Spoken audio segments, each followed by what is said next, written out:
entrepreneur needs to be, first of all, being an engineer or being a scientist or being a doctor or doing that work leads you into something. And hopefully if you want to be an entrepreneur, you've picked something that you're passionate about and that you want to solve or create an opportunity to do something that's never been done before or done in a different way. But entrepreneurship is not a goal in and of itself. You really want to start with a passion for a problem or a solution first. For me, one of the quotes that inspired me on my journey for entrepreneurship was a quote by Toni Morrison. She said, "If there's a book that you want to read, but it hasn't been written yet, then you have to write it." And that's why I started my first company, which was a biotech company, because there was a problem that needed to be solved. Nobody else was solving it. And so it was my duty to solve it.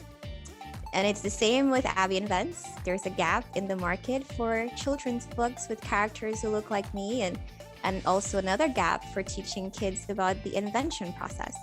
And so nobody else was solving it, so I had to solve it. So if there's a problem that you see in your community that needs solving, then it is your duty or your responsibility to try to solve it and share it. And I think one big piece of advice I would share about my entrepreneurship journey is it's easy, especially for women and for people who do not feel like they're well represented in this space, to discount themselves and believe that you can't learn how to do something, or something's too hard, or someone out there is better and knows more than you and they do a better job, so what are you even doing? Those are the kind of self-imposter thoughts I used to have a lot.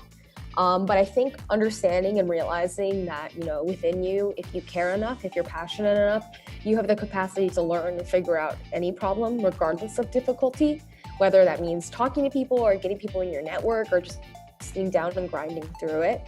I could say that one of the most important things in entrepreneurship are teams. So the team that you build, if you're brainstorming with your good friends around things that you're interested in and things that you're passionate about, most of your initial ideas around brainstorming may not work, and that's expected. But just the process of working through it, coming up with an idea, looking at areas that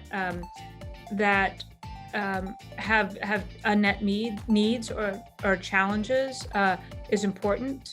And I think that doing it as a team, the initial team is really, really important. I would say two things. One, that it's a marathon, not a sprint. So it's not something, especially in medtech, that moves very quickly. And because there's a lot of regulation around it, there's also a lot of apprehension around investors getting into that space. So it makes it even more difficult to move quickly. The other major thing I wish I had known when I was younger, that it's less about what you know and more about who you know. And then I would say that as an entrepreneur, you're going to be facing all kinds of technical challenges on a day-to-day basis. And it's very easy to lose sight of ultimately where you're moving towards, and it's easy to kind of get caught up in the day-to-day difficulties. But I would also just say that as a startup founder, you're kind of expected to be simultaneously a detailed worker and a big picture thinker. So always be stepping back and taking a look at what you're actually working towards. And this is whether you're working on an undergraduate project in the lab, whether you're working on a project in your PhD, or whether you're working on a company. You're going down a particular path.